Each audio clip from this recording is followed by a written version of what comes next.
Neil Jenman, who's written, in fact, he sent me a couple of his newest books. One, which is the updated version. It's a book which is called Success Takes Character, and I tell you what, Neil Jenman? Yes. I love the cover of that book, by the way. Thank you very much, Jeremy. That's my wife did that for me 25 years. I've got Professor Ian Plimer with me and Les Ellicus at the table. Look at that, Professor. Isn't that the most beautiful library? It is. It is. I love it. Yes. Just fantastic. Is that in your house, Neil? Yes, it is. That's in my home, yes. Where is your home? Where did you end up picking as a spot to live? Oh, well, that's in our house in Sydney, but we live now out in the bush on a farm. But I've got a library at the farm as well. Yeah, well, you obviously are a great reader. You know, the most common question I get when people see the library is they say to me, have you read all these books? And I answer, and then I say, I've read some of them twice, which is not answering the question, of course. Because there's some you haven't read. How did you get involved in real estate? In the beginning, I mean. Oh, well, I think the reason most people got involved in real estate, I wasn't qualified for anything else. You know, there's nothing else I can do. I mean, nobody. You never hear of anybody being rejected to get a real estate license or for going into real estate. And I wasn't suited for physical work in the bush. And I was in a little town called Yeppoon one time, and it was in the early 70s. And this fellow said to me, you know, when you've got long hair and scruffy and the bell-bottom trousers we had in those days, he said, you know, if they can make penicillin out of mouldy bread, he said, I'll make something out of you if you get a haircut.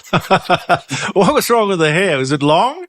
Oh, of course it was. You know, yeah, you know how it was in those days of all the rock bands and everything like that. So, yes, I did.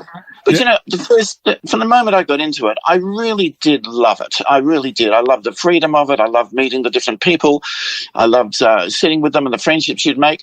And I think that's why I became, the more I got into it, the more loyal and dedicated I became to looking after these people, because they're really good people. And now I've been 52 years I've been in the real estate industry, and I've never had a complaint from an honest consumer. The only people that complain about me are the other agents, because I write about what they do. And, you know, the incredible thing is, Jeremy and Ian, is that agents are always looking for houses for sale. That's the number one thing they want. And they could find many more houses for sale if they just treated the customers better. Yes. It would be wonderful. I mean, we are the only country, New Zealand are copying a little bit, we're the only nation in the world, there's 195 nations in the world, countries in the world, and we're the only ones that ask home sellers to pay up front for advertising money, and they get charged if they don't sell their houses. It's appalling. It's a kind of a foolproof thing, because you've got to pay for the marketing. Yes. And the real estate agent is the one who makes the commission and takes the benefit that comes from the marketing. Oh, of course, you know, I mean, but it makes no sense when you think about it. Imagine if you're having a barbecue on the weekend and you've got 100 people coming over and you go into the butcher shop and say, I want to order, 150 T-bone steaks and 50 rump steaks. Yeah. Would he say to you, give me some money so I can advertise to find some cows? Yeah. And it's the same thing. And you should say to an agent, what do you want advertising money for? Did you just open, did you, mate? Because many times they've already got the buyers for the properties. You know, in every area there's not more than, say, 10 buyers. It depends how big the area is, but there might be 5 or 10 buyers buying a house every week. Well, each agent in the area has got access to those buyers, and they know often, and they'll tell you this if you grill them on it, how many times do you advertise a house and the buyer that comes in for the advertisement is one that was already known to you, which proves the adage that advertising in sales, they say advertising is what you do when you're too lazy to go and talk to people. Yeah. What do the other real estate agents think of your books, which are largely exposés of their industry? I'm sure they don't want you talking about stuff like this. Well, no, Jeremy, in fairness, some of them do. There's an agent in Melbourne who, his name is Sam Panisi. He just got an Order Australia medal, and he was a big-time auctioneer. And when he read what I'd written in the exposés I did, he said, well, this is a much more ethical way to do it. This is the way I'm going to do it from now on, because at auction, you're quite right, Neil, the best that can happen to somebody selling at auction is that they get they get the second best price, just a little bit above the second best price. They might be happy, but if they knew what was actually going on behind the scenes, they wouldn't be happy. So I get people. One of the things is that the people who support me, I suppose, are generally the ones who have read what I've written. And if you read what I've written, I mean, in that, I think I sent you the auction book, didn't I? The 88 Reasons? Yes, 88 Reasons Why You Must Never Sell Your Home at Auction. Yes, and what I did in there, at the end of the book, I said I challenge any high-profile, chest-thumping, agent to debate me on the issue. $100,000 can go to the charity of the winner's choice. And nobody's come forward. That book's been out for over a year now, and nobody's come forward to debate me on it because they all know, Jeremy, that even if the property, the owner's expecting 1.5 million, it goes to auction and sells for 1.6 million. And they say, aren't we heroes? We've got you another 100,000. The buyer whispers to his wife, gee, we were prepared to pay 2 million. We just paid 400,000, saved 400,000. All right. So when I think auction seems to be the most popular way, either people want to put their property to auction or they are talked into it by the agent. I don't know. That's the point. They're talked into it. It's popular with the agents. Now, you must remember, too, that I've done what most homeowners and consumers haven't done is I've done the real estate courses and I've been subjected to the auction training. And I'll never forget in the 80s when I did the auction training, I'm sitting in the front row and the teacher says, what's the matter with you, Jenman? I said, no. He said, well, you got some problems with what I'm saying? He said, come on, speak it all out. I said, well, he said, come on. I said, well, look, I thought I'd come here to learn about auctions and selling. I didn't realize I'd come here to learn fraud. What did he say? He said, I take great offense to that. And I said, well, I take great offense to being taught fraud. And he said, Give me one example. I said, well, I've got 14 here, if you like. And I started to rattle them off. And, of course, he stopped me then. But the definition of fraud is to obtain a financial advantage by deception. And if any real estate agent says to any home seller that auction is the best way to get the best price, then I'm sorry to say this, but that agent is either incompetent, and lots of nice people are incompetent. I've been incompetent many times in my life. I probably still am if you ask my wife. Either incompetent or dishonest. Okay, so don't sell through auction. What is the best way then to sell? In a nutshell, the best way to sell is private negotiation, whereby when you've got more than one buyer, each buyer can't see what the other buyer is offering. Now, in South Australia, by the way, the South Australian government has enacted legislation which actually works very much against the sellers. In South Australia, the sellers have to tell the agent the lowest they're prepared to accept. And it goes on, those get written on the document, on the listing agreement they sign. But that information shouldn't be shared with the buyers because they talk about, you'll hear that said auctions are transparent. You've heard that. Yeah. No, they're not, because the greatest thing you need with two parties, the seller has to reveal their lowest price, which is the reserve price, okay? Right. But what do they, so they call the seller's lowest price the reserve price. What do they call the buyer's highest price? They don't even. They haven't got a name for it. So they don't know what the buyer's highest price is many times. And if the sellers have to reveal their lowest price, shouldn't it be fair that the buyer should reveal their highest price, and we can sit down and talk about this amicably? How do you get that highest price figure? How do you do that? My wife is of Scottish descent, and the Scots are very good with their money. And what we should be doing is selling real estate the way we sell it, and it gets sold in Scotland, which is, if you like, it's a sealed envelope and expressions of interest. I had a very good friend of mine in South Australia. He's in the Barossa Valley. He's got wineries. He said to me about a year or so ago, he said, Neil, I hate the expressions of interest. I said, well, Michael, why would you hate expressions of interest? He said, because I'm forced to pay my best price.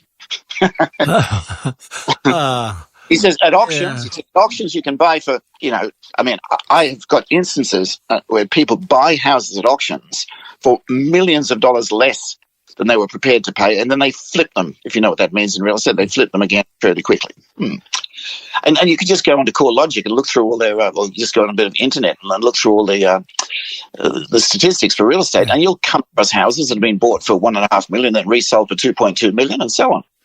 Yeah. And the thing is, it always catches. Do you know what, Jeremy? It always catches, generally speaking, the naive, and often they're the elderly, the sick, and the poor. Many people, when they're selling a house, it's one of the most emotional things that they will ever do in their lives. And then to be under that sort of pressure, it's just not right. They need to I mean, look, I've never said this on the radio before. I don't know how many listeners you've got, but I get so worked up about this, and that I would, any of your listeners, I'd give them a copy of my book for nothing. There you go. Right, because you, in fact, I've heard your ad where you say, I'm so sincere about what I'm trying to tell you that, you know, I want you to have the information. I will send you a copy of my book for free. That's right. That's why I rang you up. I thought that was a fantastic thing to do. You know, and I can assure, and what happens, the agents get confounded. They can't figure out why I'm doing this. They can't figure out how I make money. Because, what's in it for you? Yes. Well, I'll tell you what's in it for me. I've got a cranky wife because we lost 60,000 in the last 3 months. Yes. Oh. but you know, the thing is, Ian, the thing is, Jeremy, because I'm not in there with you. The thing is, everything in life is not just all about money, but what I want people to do, though, is have the choice. If they want to sell their house for lower than the best price they could have got, that should be their decision. But don't tell them that auction is the best way to get the highest price, because it is impossible. It just can't happen. It's just because what happens is each party gets to see what every other person is offering. So instead of each party offering the highest they're prepared to offer, they only offer one increment above the person. Yeah. Well, that's logical. It's got to be better than the way it was, because I can remember going to auctions here, and I kept back a little bit and got a view so I could see anybody putting his hand up or her hand up, and they were the auctioneer was clearly pulling bids out of the trees.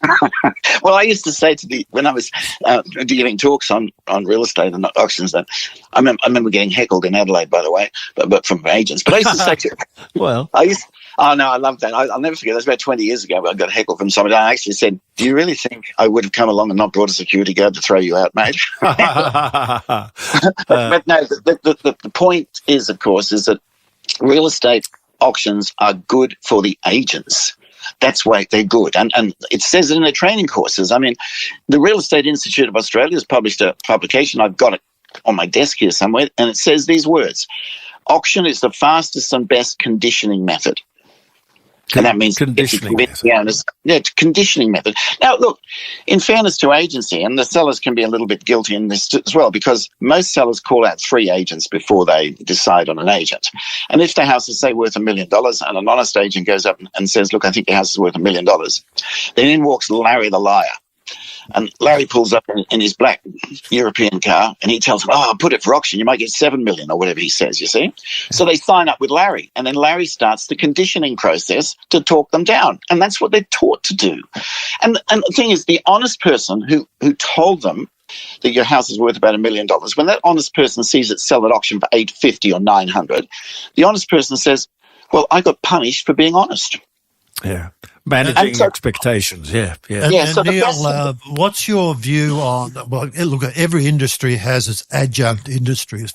Typically, an agent comes into your property, values it, and then says, but you need to make this, that, and the other improvements on this, other. No, they call in the stylist. Well, that was going to be my question. What's your view on this modern trend of getting stylists in? Because they're not exactly cheap, but they do a good job, I might add.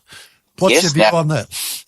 My view is simple. Any dollar that you're going to be spending on the sale of your house needs to increase the price of your house. So if you've got a lovely home now and it's nicely set up, you don't need styling. But if your house is cluttered, or if it's a bit old-fashioned, or a bit not up with the trends, what people like, I can tell you right now, Jeremy, that many people do very well out of styling their houses, and they swear that the fact they got an extra $150,000 for spending, say, $5,000 or $10,000 on styling, staging. I've toyed with the idea of selling a couple of times. The place that I'm in up the road there is I've been up there for 40 years or something. But you see, the main problem is that I'd never be able to pack everything up. There's too much stuff. But the idea of somebody coming in, and it has happened, somebody coming in and saying, "Listen, this clutter, how can you live like this?" Well, I think it's beautiful. I'm not going to get a stylist. My wife has solved that problem when our libraries get too full, or we've got too much clutter. She goes and buys another house. Oh, look, perfect. Well done. So we've got a couple of houses we don't live in. It's just full of stuff. Yeah. One of the saddest things I think that's beautiful. Yeah. Jeremy, when I was at a real estate agency, one of the saddest things I'd see, and all agents will tell you this, is you go into homes where there's deceased estates or there's been a tragedy, and you notice things like a full tube of toothpaste, and they bought that toothpaste and weren't expecting they were going to pass away. And I often say to myself, with all the clutter around it that we have in our life, what would our relatives throw out? Or what are they going to throw out one day? And that's what you should throw out first and just get it out of your life. I'm going to get rid of the relatives before I get rid of the stuff. Well, they say, don't they? They say where there's a will, there's a relative. Oh, yes. Look, I certainly believe it. One of the most contentious things at the moment in Australia is housing. I was listening to the Senate yesterday, and they were going on about what they were going to build. These guys, we're going to build more houses than you will. We're going to build more houses than you possibly could even think of. I understand that we have a housing problem. Shed some expert light on, for us, what you would do with this housing crisis. Is it because, as Les says, there are too many immigrants coming in and there's just not enough housing? Is it that the price has gone up irrationally to the point where nobody can afford to buy a house? What do you think of the housing landscape at the moment? And look, Jeremy and Ian, can I just additionally make a comment that when we're spoken to regarding the CPI figures and all the various prophecies and protestations by the government, what they're going to do to cure all this, my view on this is quite simple. It doesn't matter what the interest rates are to support a loan. The main problem in Australia at the moment is the cost of the stock to start with. And if we look back even a couple of years, what it costs in suburban Adelaide to buy a block and a reasonable property compared to what it costs now. So an entry-level property in South Australia, in fact, any capital city of Australia, that is the main problem. It's not the interest rate. The interest rate's only the subject on the basis of how that works, the mathematics, how to support the loan. But if the stock is just out of reach of people in the first place, doesn't matter what the interest rate is, they can't buy it to start with. They won't have enough base money to start and even service the loan. The thing is, it is though extremely sad that people in their 20s today have such a struggle to get a home. When I was 21, I bought my first apartment. I bought my first home, which was a one-bedroom apartment. And okay, it was a stepping stone. It was all I could afford. But the cost of that apartment was equal to 1 year's salary. So I was earning $28,000 a year, and the apartment cost me $27,500. Now, these days, it's something like it can be 10 or 15 years worth of wages for people to make up the cost of a house. It can take them 5 years to save a deposit. And then when they've saved up the deposit, the house has gone up again by the amount of the deposit. Can we fix it, and how can we fix it? Okay, one of the first things I would do, Jeremy and Ian, one of the first things I would do, and I got this on first hand, and I don't want to make headlines around Australia with this. Do. I would have a royal commission into local councils, because that place where that library is in Sydney, we've got 5 acres there, and it's on a development site, and we're the only ones that have not sold.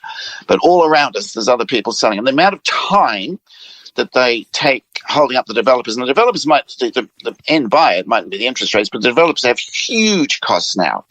And then there's the matter, of course, and nudge, nudge, wink, wink. And I've been asked, my wife said, if you ask us this one more time, if you hint this one more time, I'll tell my husband, so I'm telling you now, is the brown paper bag. And I'm telling you, the brown paper bag really exists. So what we've got to do is we've got to look at this. And you know how many councils in Australia have been sacked by the state governments and everything because they're corrupt. Well, yeah, that's the word I'm looking for. Thank you. Corrupt. Yeah. Some of the councils make real estate look like angels. Whoops. No, it's just, it is, and it's heartbreaking. I mean, it's like we bought 5 acres in Sydney 30 years ago, all right, and it's backs onto Castle Hill Golf Course. Now it's got multiple blocks of land that can be had of it. I say to my wife, I feel like giving one away to nurses and paramedics, the people who save my life every time I get sick, But you think, no, I can't change the whole real estate industry, but the people who are advising the governments on the real estate industry generally are the people who've got a vested interest in real estate. How overpriced is the market at the moment? Well, if the buyers are paying the prices, then you can argue it's not overpriced because it's market forces. And our next door neighbour out at the farm, one of his descendants I'll never forget this, he put this damn wall across a creek. Well, he tried to muck around with nature. He did far more damage trying to block the creek. You can't muck around with nature. And market forces sometimes are a bit natural. You can twinkle with things. And as Ian said about the cost of the stock and bringing it on, it takes almost 5 years now from the time a developer finds some land to actually bring it to fruition where people can start building houses and selling. And the red tape and the rigmarole and the fees along the way that get put in. And then, of course, the backhander with the not every council, but only about 90% of them, with the brown paper bags. Unfortunately, Neil, I think we're living in an environment in Australia, and perhaps other countries are too, that there's a daisy chain of events, and one event leads to another, and concurrently leads to furthermore. And the real solution to answer Jeremy's questions, in my view, is this country needs to freeze wages and freeze costs. We can't continually keep pushing the barrow upwards when people are just losing their resources, their finance in the background. Yeah, but how do you do that when they talk about growth? We have to have growth. In fact, I think you need good, strong leadership. I mean, Hawke had a wages freeze for the Accord. It went on for a number of years, and there was a good outcome to that. And let me say this, that for most people, and I'm talking probably 85% of Australians that only own one home, what good does it do you if your home goes up in value? Because you've got to sell it and buy another one. You've got mammoth costs of doing it. True. Now, the only way it helps is the people who've got two houses. That's it. Or unless you're going to sell and move to Galagambo or something. To what extent, though, I hear the Greens going on endlessly about this, about the negative gearing and